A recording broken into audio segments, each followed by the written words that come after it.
The Galactic Concord had ruled the stars for 12,000 years. 400 species lived under its banner, bound by ancient treaties and older traditions. They had watched countless young civilizations rise from their home worlds, and they had crushed most of them before they could become a threat. When humanity discovered faster-than-light travel in the year 2247, the Concord barely noticed. Another primitive species crawling out of its cradle. They had seen it many times before, and they expected nothing different this time. Daniel Price never wanted to be famous. He was a quiet man who loved languages and books, and the idea that different people could understand each other if they just tried hard enough. He had spent 20 years of his life learning alien languages from intercepted transmissions, studying the cultures of species humanity had never met, and dreaming of the day when he could shake hands with beings from another world. When Earth's government selected him to be the first human ambassador to the Galactic Concord, he cried tears of joy. His wife Bate held him that night and told him she was proud of him. His daughter Emma, only 7 years old, asked him if he would bring her back a gift from space. He promised her he would. The journey to Prime took 3 weeks. Daniel spent most of that time reviewing protocols and practicing his speeches. He wanted everything to be perfect. He believed with all his heart that this was the beginning of something beautiful. Humanity would join the galactic community and learn from species that had traveled the stars for. They would share knowledge and culture and friendship. He could not have been more wrong. Prime was a station world, a massive artificial sphere that served as the capital of the Concord. Daniel's ship docked at a port designed for vessels 10 times its size, and he walked alone down a corridor that seemed to stretch forever. His footsteps echoed in the silence. No one came to greet him. No one offered directions. He found his way to the assembly chamber by following signs written in a language he had taught himself from radio signals captured by Earth's deep space arrays. The chamber was enormous. It was built like a hollow sphere with platforms rising in every direction, each one holding representatives from different species. Daniel stood at the center on a small pedestal that made him feel like an insect under a magnifying glass. Hundreds of alien eyes stared down at him. Some of those eyes were curious. Most of them were cold. High Arbiter Oran ruled the assembly from the highest platform. He was a species of tall reptilian creatures with scales as black as space and eyes that glowed with pale blue light. The had dominated the Concord for 6,000 years. They did not like competition and they did not like surprises. Humanity was both. Daniel delivered his prepared speech with a steady voice. He spoke of Earth's history, of humanity's struggles and triumphs, of their hope to join the galactic community as equals. He talked about cooperation and mutual benefit and the shared destiny of all intelligent life. He believed every word he said. The assembly listened in silence. When he finished, Oran descended from his platform. The High Arbiter moved slowly, deliberately, each step designed to remind everyone watching who held the power in this room. He stopped directly in front of Daniel and looked down at him with an expression that might have been amusement on a human face, but was something far more dangerous on his. "Your species is young," Oran said. His voice came through translation devices that every being in the chamber could hear. "You have existed for a tiny moment compared to us. What could you possibly offer the Conquered that we do not already have?" Daniel kept his composure even though his heart was beating fast. "We offer fresh perspective. We offer determination. We have overcome every challenge our world presented to us. We believe we can be valuable partners." Laughter filled the chamber. It came in many forms: clicking sounds from insect species, whistling from beings that breathed different gases, wet gurgling from creatures that lived in liquid. The sound of 400 species mocking humanity echoed off the crystalline walls. Oran let the laughter continue for a long moment before raising one clawed hand for silence. "We have considered your request for membership. The answer is no. Furthermore, your presence here is an insult to our traditions. You were warned not to enter conquered space without permission." We followed every protocol, Daniel said. He was confused now. Something was very wrong. Your own transmission invited us to send a representative. A test, Oran replied. One you failed simply by coming. Arrogant creatures, you truly believed you belonged among us. The High Arbiter moved faster than Daniel could react. One clawed hand shot forward and closed around his throat, lifting him off his feet like he weighed nothing. Daniel grabbed at the scaled fingers, crushing his windpipe, but he might as well have been trying to bend steel bars. Let this serve as a message to Earth, Oran announced to the assembly. The galaxy does not want humans. The galaxy will never want humans. Let them rot on their little world until their sun burns out. Daniel could not breathe. His vision was going dark at the edges, but he had one final act left in him. His hand found the emergency transmitter on his belt, a device designed to broadcast on every frequency in range. He pressed the button and forced out his last words in a broken whisper that the device amplified across the stars. They mean to make an example. Do not let my death be in vain. Show them who we are. Oran squeezed harder and something cracked in Daniel's neck. The ambassador from Earth went limp. The High Arbiter held the body up for everyone to see, then threw it aside like garbage. The execution was broadcast across every frequency. Every human vessel in the sector received it. Earth received it. 14 billion people watched Daniel Price die. The conquered expected humanity to be afraid. They expected the young species to retreat to their single planet and never venture into the stars again. They expected weeping and despair and submission. In 12,000 years, this approach had worked on every other species they had encountered. They did not understand humans at all. On Earth, in a command center buried deep beneath mountains, a woman with gray hair and cold eyes watched the transmission. Admiral Laura Mitchell had served humanity for 40 years. She had built the fleet that carried Daniel to his death. She had warned the politicians that the conquered could not be trusted. No one had listened to her. Now Daniel was dead, and everything was about to change. Laura picked up a phone and made one call. The person on the other end listened to her speak 2 words. Begin, Prometheus. The clock started ticking. In 17 minutes, the galaxy would learn what humanity was truly capable of. In 17 minutes, 12,000 years of conquered dominance would come to a violent and permanent end. Daniel Price had asked humanity to show the galaxy who they were. They were about to do exactly that. Admiral Laura Mitchell stood in the command center and watched the screens around her come alive with activity. The room was buried 3 kilometers beneath the Rocky Mountains, built to survive anything short of a direct asteroid impact. 50 officers worked at stations arranged in a half-circle around a central holographic display that showed the position of every human vessel in the galaxy. There were more vessels than anyone outside this room knew about. Many more. The phone call to President Barnes had lasted less than 2 minutes. Laura told him what happened. He asked her what their options were. She gave him 2 choices. He picked the second one. Now the most devastating military operation in human history was, and there was no calling it back. Laura was 61 years old. She had gray hair cut short and eyes that seemed to look through people rather than at them. She had never married. She had no children. The fleet was her family and humanity was her responsibility. When Daniel Price died on that alien station, something cold and hard settled into her chest. It was not grief. Grief would come later. This was purpose.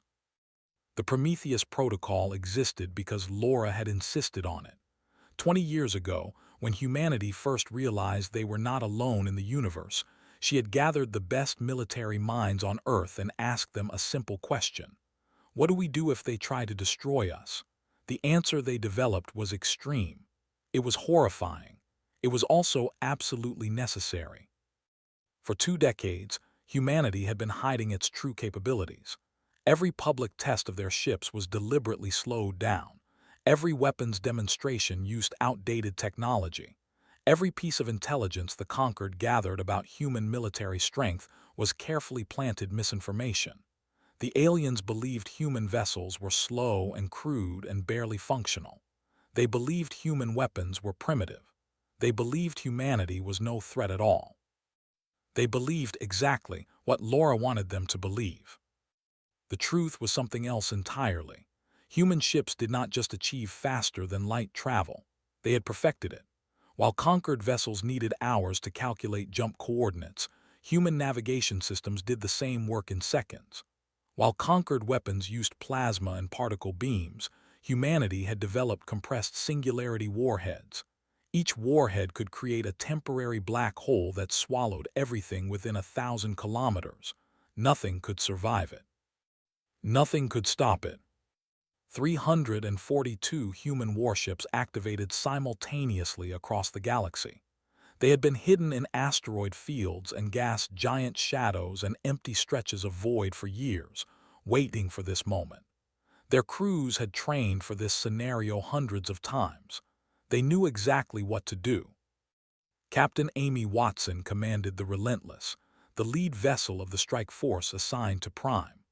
She was 38 years old with brown hair and steady hands, and a reputation for staying calm when everything around her was falling apart. Her ship had appeared out of nowhere along with 39 others, surrounding the station world before its defense systems even knew they were there. Amy stood at the center of her bridge and watched her crew work. They moved with the precision of a machine, each person focused entirely on their task. The weapons officer was a young man named Danny Clark who had never fired a shot in actual combat. Today he would fire more shots than he could count. Targeting solutions ready, Danny reported. All 40 ships have firing positions. Amy looked at the main screen. Prime floated before her, a massive sphere covered in lights that represented millions of lives. Somewhere inside that sphere, the body of Daniel Price lay discarded on a floor like garbage. Somewhere inside, the creatures who murdered him were probably still laughing. Target their shipyards first, Amy ordered. Then their communications arrays. I want them blind and deaf before they understand what is happening. The assembly can watch. The first shots crossed the void in silence. Compressed singularity warheads struck the conquered shipyards and turned them into nothing. One moment there were facilities capable of building 1,000 warships. The next moment there was only empty space and debris too small to see. Warships scrambled to respond. They were the most advanced vessels in the conquered fleet, crewed by warriors who had trained for centuries. They managed to destroy 2 human ships before the remaining 38 erased them from existence. The battle lasted 4 minutes and 23 seconds. When it was over, not a single conquered vessel remained operational anywhere near Prime. Amy felt nothing. She had expected to feel something, horror maybe, or satisfaction, but there was only a cold emptiness where her emotions should have been. This was a job. This was what had to be done. She would feel things later when there was time. Similar scenes played out across the galaxy at the same moment. The lost its orbital defense platforms in under 6 minutes. The trading consortium watched their entire merchant fleet disappear. The Draconis Imperium lost 3 colony worlds before they could even understand they were under attack. Every major military installation in conquered space came under simultaneous assault by ships that appeared from nowhere and struck with impossible precision. Back on Earth, Laura watched the reports come in. Green lights appeared on the holographic display one after another, each one representing a successful strike. The officers around her worked in focused silence, coordinating the largest military operation in human history with the efficiency of people who had prepared for this their entire careers. 17 minutes after Daniel Price took his last breath, the Galactic Concord lay in ruins. Laura allowed herself a small nod of satisfaction. 20 years of planning, 20 years of hiding their true strength, 20 years of letting the aliens believe humanity was weak and primitive and easily crushed. All of it had led to this moment. All of it had been worth it. She turned to her communications officer. Open a channel to Prime. direct line to the assembly chamber. The channel opened, and Laura saw the chaos her forces had created. Alien representatives were screaming and running and hiding behind whatever cover they could find. Human Marines had secured every entrance to the chamber, their weapons trained on the terrified crowds. At the center of it all stood High Arbiter Oran, the creature who had strangled Daniel Price with his own hands. He did not look so powerful now. His scales had lost their shine. His glowing eyes were dim. He looked like what he was, an old tyrant watching his empire crumble. Laura smiled, but there was no warmth in it. "Oran," she said, 17 minutes ago you murdered our ambassador. Let me show you what humanity does when someone kills one of ours."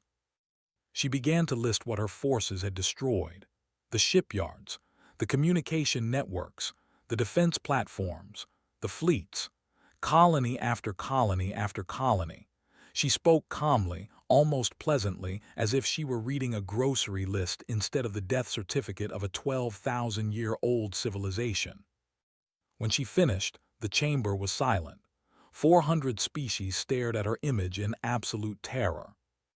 "Now," Laura said, "let us discuss terms." The assembly chamber had transformed from a place of power into a prison. The crystalline walls that once represented 12,000 years of galactic civilization now trapped the representatives of 400 species like insects in a jar. Human Marines stood at every entrance with weapons that could vaporize anything in the room. Their armor was black and featureless, and their helmets hid their faces completely. They looked like machines built for destruction, and that was exactly the image they were meant to project. Commander Chris Taylor led the Marine contingent. He was 29 years old with broad shoulders and hands that had seen more combat than most soldiers twice his age.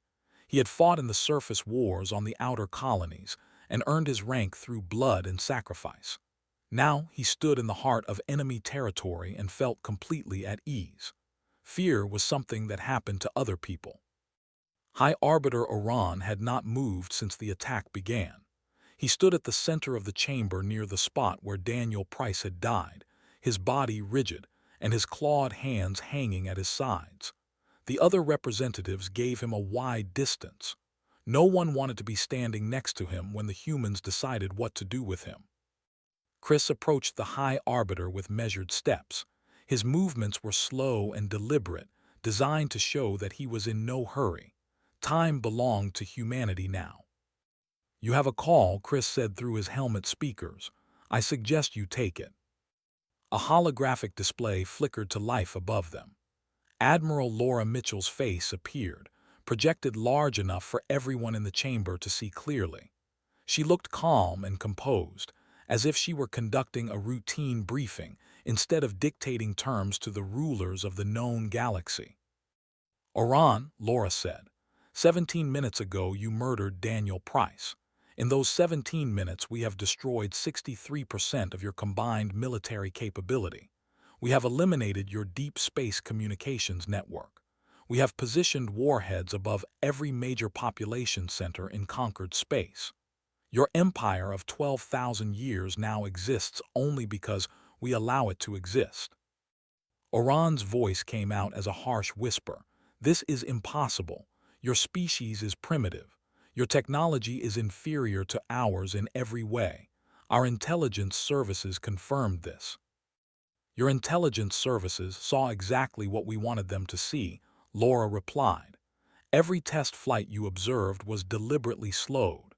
Every weapons demonstration used outdated systems. Every piece of information you gathered about human military strength was carefully planted by us. We have been preparing for this moment since the day we first detected your transmissions." The High Arbiter seemed to shrink before her words. His scales had turned from deep black to a sickly gray color. His glowing eyes flickered like dying flames. "Why would you do this? Why hide your strength?" "Because we knew what you were," Laura said. "We intercepted your communications for decades before we revealed ourselves. We saw how you treated other young species. We saw the executions and the conquests and the systematic destruction of anyone who might one day challenge your dominance. We knew exactly what would happen if we showed you our true capabilities before we were ready. So this was always your plan, to destroy us? No, our plan was to join you as equals and build something together. Daniel Price believed that was possible. He was wrong. You proved that tonight. Laura paused and let the silence stretch. Around the chamber, representatives of 400 species held their breath. Here are your options, Laura continued. Option 1. The conquered dissolves immediately. Every species returns to their own territory. All treaties and agreements become void. You will sign binding aggression pacts with Earth. You will give control of 17 star systems to human administration. Any violation of these terms will result in the complete destruction of the species responsible. She held up a second finger. Option 2. We finish what we started. Within the next hour, we will destroy every shipyard and every military installation and every major city in conquered space. When we are finished, there will be nothing left of your civilization but ash and memory. The chamber exploded into chaos. Representatives screamed at each other in dozens of languages. Some demanded immediate surrender. Others called for continued resistance despite the obvious hopelessness of their situation. The delegation tried to maintain order, but their authority had vanished along with their fleet. A small amphibian creature pushed forward through the crowd. Ambassador Han was one of the oldest beings in the chamber. Her species had been members of the conquered for 8,000 years, and she had served in this assembly for 3 centuries. Human, she said, her voice cutting through the noise. You speak of terms and conditions, but what guarantee do we have that you will honor them? What stops you from simply destroying us all once we have surrendered? Laura considered the question for a moment before answering. Nothing stops us. We could destroy every species in this room, and there is nothing any of you could do to prevent it. That is the simple truth of your situation. But we have no desire for genocide. We want what Daniel Price wanted, a place among the stars, the chance to grow and learn and explore. We did not ask for this war. Your High Arbiter started it when he wrapped his fingers around an innocent man's throat. She leaned closer to the camera and her eyes seemed to burn with cold fire. We are offering you survival. We are offering you the chance to rebuild and continue your civilizations under new rules. Rules that treat all species as equals regardless of how old they are or how advanced their technology might be. You can accept this offer and live, or you can refuse and die. There is no third option. Oran finally spoke again. His voice was broken and hollow. You would really do it? Kill billions of innocent beings? Commit genocide against 400 species? If necessary, Laura said without hesitation. Daniel Price was the best of us. He believed in mercy and cooperation and second chances. I do not share those beliefs. I believe in consequences. I believe in making sure that no one ever thinks about harming humanity again. Your death would serve that purpose. Then you are no better than us. Laura smiled, and it was the coldest expression Chris Taylor had ever seen on a human face. The difference between us is simple. We never pretended to be better. We just wanted to be left alone. You made that impossible. She straightened and clasped her hands behind her back. You have 5 minutes to decide. After that, my forces will resume their attack and they will not stop until nothing remains. Choose wisely. The display flickered off and the chamber fell into desperate whispers. Representatives huddled together in groups defined by old alliances and ancient grudges. Some were crying. Others were praying to gods that had never answered and would not answer now. Chris watched them with detached interest. These beings had ruled the galaxy for longer than human civilization had existed. They had crushed countless species and absorbed countless worlds and believed themselves invincible. Now they were reduced to frightened animals waiting to learn if they would live or die. 4 minutes passed, then 5. Oran raised one trembling hand, and the chamber went silent. We accept your terms, he said. The words came out like a death rattle. May the void take us all for what we have done, and what we have allowed to be done to us. Chris activated his communicator. "Admiral," he said, "they surrender." Laura's voice came back calm and unsurprised. "Begin the occupation, and find Daniel's body. We are bringing him home." The Marines moved into action.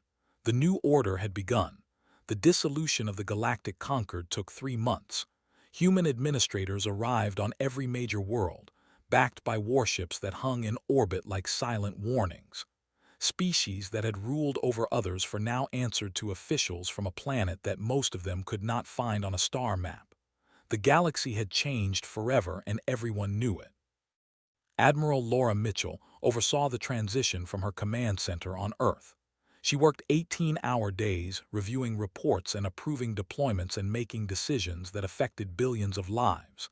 Sleep became a luxury she could rarely afford. Food was something she consumed at her desk between meetings.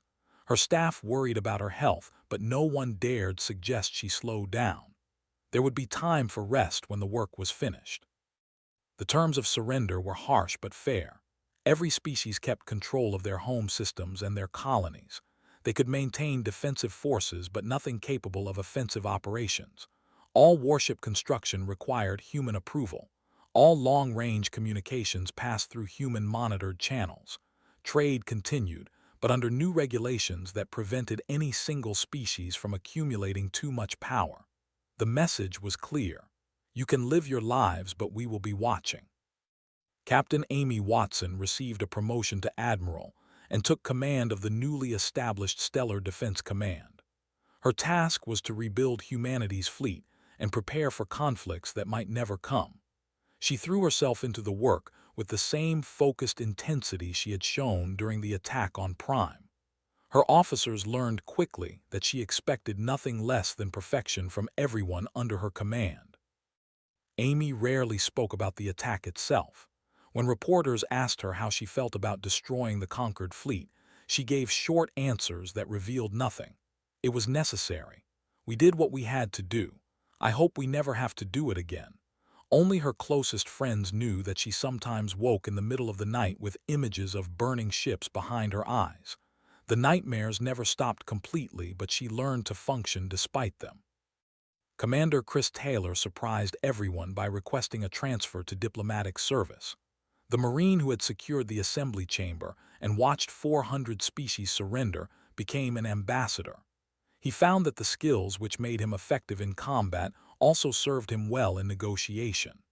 The ability to read opponents and project strength and know when to push and when to hold back applied equally to both fields. Chris eventually became humanity's second ambassador to the reformed Galactic Assembly. He stood on the same platform where Daniel Price had been murdered and delivered speeches about cooperation and mutual respect. Some found the irony too bitter to accept. Others saw it as proof that humanity could be more than just conquerors. Chris himself rarely thought about it. He had a job to do, and he did it. The 17 systems ceded to human control became the foundation of the Terran expansion. Colonists from Earth arrived by the thousands, building new homes on worlds that had never known human footsteps. They established farms and factories and cities. They raised children who would grow up knowing the stars as their birthright. Within a generation, these colonies were thriving centers of human civilization. Human administration proved surprisingly effective. The new governors were strict but consistent. Rules applied equally to everyone regardless of species or wealth or political connections. Corruption was punished severely and publicly. Species that cooperated found humanity to be reasonable partners who kept their promises.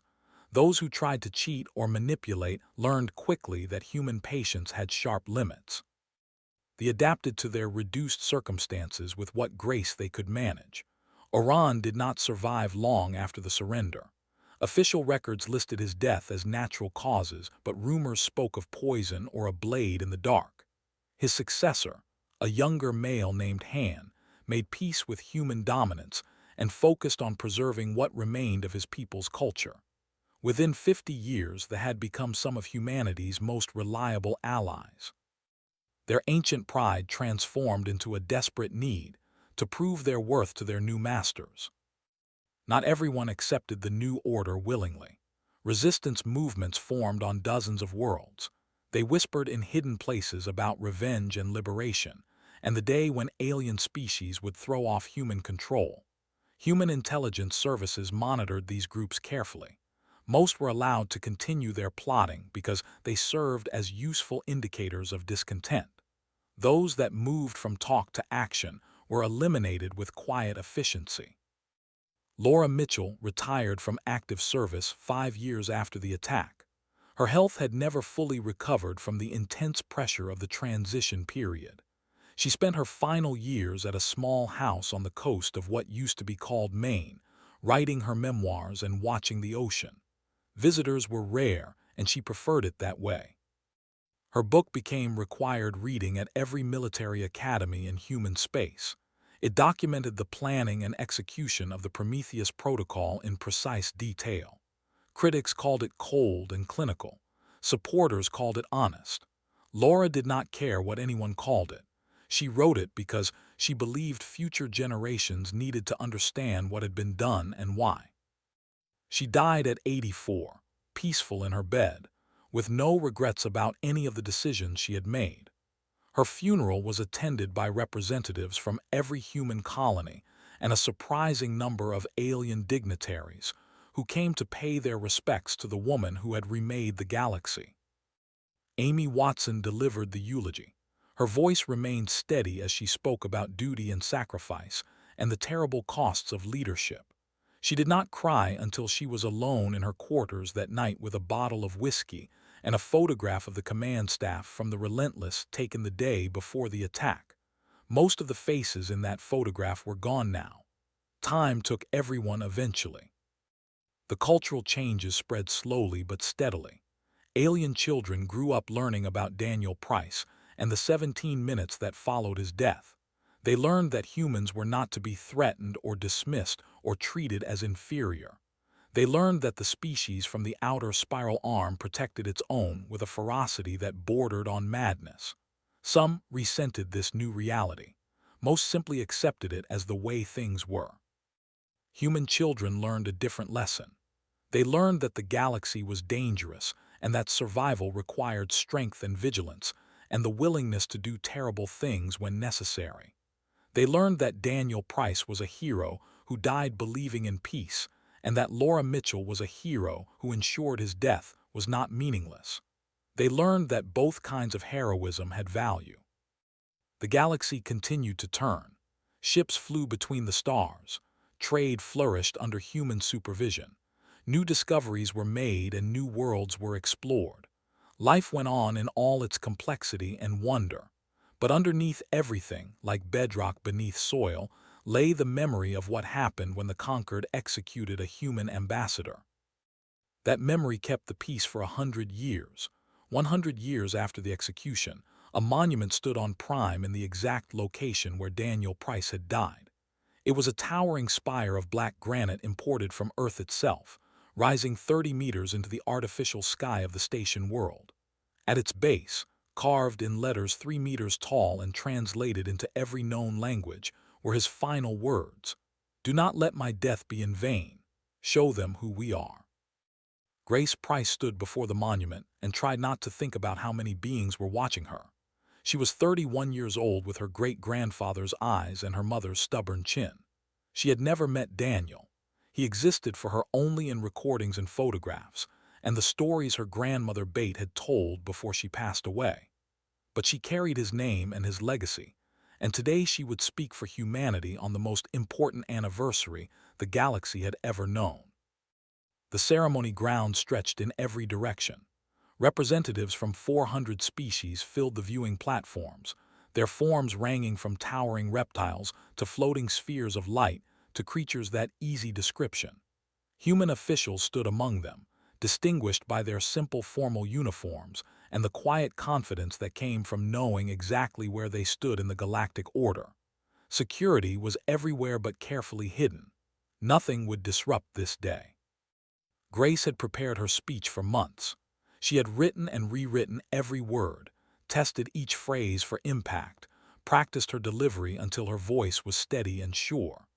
But standing here, looking up at the monument to a man she had never known but always admired, she felt the weight of the moment pressing down on her shoulders.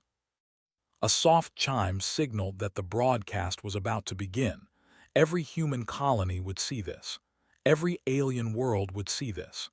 Billions upon billions of beings across the galaxy would hear whatever she said next. Grace took a deep breath and stepped forward to the speaking platform. 100 years ago, she began, her voice amplified to reach every corner of the grounds and transmitted to every receiver in known space. My great-grandfather came to this place with open hands and an open heart. He believed that the galaxy could be united through understanding. He believed that different species could learn to respect each other. He believed that cooperation was better than conflict. He was killed for that belief. Grace paused and let her gaze sweep across the assembled crowd. She saw fear in some alien faces, respect in others. A few showed something that might have been gratitude. All of them were listening. In the century since that day, we have built something new. It is not the galaxy Daniel envisioned. That dream died with him on this spot, but perhaps we have built something better. A galaxy where peace is maintained not through hope alone, but through the certainty that aggression will be answered. Some call this rule by fear. I prefer to call it rule by consequence. The words had seemed appropriate when she wrote them. Now, speaking them aloud in this sacred place, she wondered if they captured what she really meant. Language was slippery. Meaning was hard to pin down. Her great-grandfather had understood that better than anyone. Humanity did not ask for the role we now play in galactic affairs, Grace continued. We came to the stars seeking friendship and found cruelty instead. We offered peace and received death. When Daniel Price died in this chamber, something changed in us. Something awakened that had been sleeping since our earliest ancestors gathered around fires and promised to protect each other from the darkness. She looked up at the monument, at the words carved into stone, at the legacy she carried in her blood. We are not conquerors. We are not tyrants. We are not monsters, despite what some of you might believe. We are simply a species that refuses to be victims. We extend our hands in friendship to all who meet us with honesty and good faith. We have built partnerships with hundreds of worlds. We have shared our knowledge and our resources and our protection with any who asked. Her voice grew harder now, carrying an edge that reminded some of the older listeners of another voice from another time. But make no mistake, the hand that offers friendship can also deliver destruction. That is not a threat. It is simply what we are. Daniel Price believed humanity could show the galaxy our best qualities. In 17 minutes, we showed them something else instead. We showed them that we will never be helpless. We will never be prey. We will never allow our people to be murdered without answer. Grace reached into her pocket and pulled out a small object. It was a translator device, old and worn, recovered from Daniel's body a century ago. Her grandmother had kept it all her life and passed it to Grace's mother, who passed it to her. This belonged to my great-grandfather, Grace said, holding it up so the cameras could capture it. He carried it because he wanted to understand others. He spent his life learning to communicate with species he had never met, believing that understanding was the first step toward peace. He was right about that. Understanding is essential. She tucked the translator away carefully. But understanding works both ways. We learned to understand you. We learned your languages and your customs and your history. We also learned that some beings only understand strength. Some beings see kindness as weakness. Some beings will always test the limits of what they can take from others. For those beings, we have a different kind of communication, one that speaks louder than any words. The crowd was utterly silent. Even the representatives of species that had been planning resistance for decades listened without moving. 100 years of peace, Grace said. 100 years since any major conflict between species. 100 years since any alien power dared to harm a human citizen. That peace was purchased with the blood of one man and the fire of 17 minutes. It has been maintained by the promise that we will do it again if we must. She stepped back from the speaking platform and faced the monument directly. Daniel Price was the best of us. He believed in the good in others even when that good was not returned. What humanity did after his death was not what he would have wanted, but it was what the galaxy needed. It was the lesson that had to be taught. Sometimes peace requires the willingness to wage war. Sometimes mercy must be balanced with the capacity for wrath. Grace turned back to the crowd one final time. We remember Daniel Price today because he showed us who we wanted to be. We also remember what came after because it showed the galaxy who we are. Both truths matter. Both truths define us. We carry his hope in our hearts and his answer in our hands. May we never need to use the answer. May we never forget that we can. She bowed her head and the grounds fell into silence. A full minute passed without sound. Then, slowly, the representatives began to depart. They moved quietly, thoughtfully, carrying with them the weight of memory and warning. That night, Grace stood alone before the monument long after everyone else had gone. The lights of Prime sparkled around her, but she saw only the black granite and the carved words that had defined a century. "I wish I could have met you," she whispered to the stone. "I wish I could have heard your voice for real instead of just in recordings. I wish you could have seen what we became." The monument did not answer. It never did. But Grace liked to think that somewhere, somehow, Daniel Price was watching, and perhaps he understood. She touched the cold stone one last time, then turned and walked away into the night. Behind her, the monument stood eternal against the artificial stars, a testament to a man who believed in peace and a species that ensured his death meant something. 100 years. 17 minutes. A galaxy transformed. This was humanity's story now. This was who they had shown themselves to be. And the galaxy would never forget it.